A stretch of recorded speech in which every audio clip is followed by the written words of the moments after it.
तर मला एकच सांगायचं आहे की या सभागृहाला जे माझ्या पप्पांचं नाव दिलंय हे देण्यामागचं एकमेव कारण की जसं सुधाकर दादांनी मगाशी सांगितलं की पूर्वीपासून लग्न ही मध्यस्थीच्या माध्यमातून जुळली जायची, कारण मध्यस्थी हा व्यक्ती खूप महत्त्वाचा असायचा आणि आज ही ती प्रथा आहे.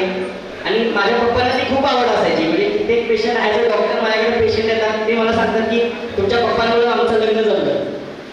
आणि ते ऐकायला मला खूप छान वाटायचं की बाबा पप्पांच्यामुळे ते लग्न जमलं आणि तो संसार सुद्धा व्यवस्थित सुरू झाले आहे.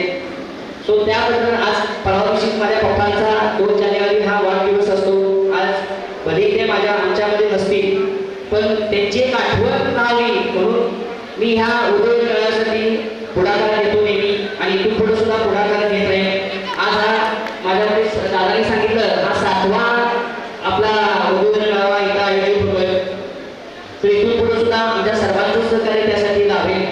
त्या मेळाव्यासाठी भरपूर साऱ्या वेगवेगळ्या जिल्ह्यातील लोकांनी त्याचा दरवर्षी त्याचा आनंद घ्यावा. पण त्याच्यामध्ये भरपूर सारी लग्न जुळावी ही माझी मनापासून शुभेच्छा. एवढंच बोलतो आणि पुन्हा एकदा मेळाव्यास माझ्या हार्दिक शुभेच्छा. तिथं सर्वजण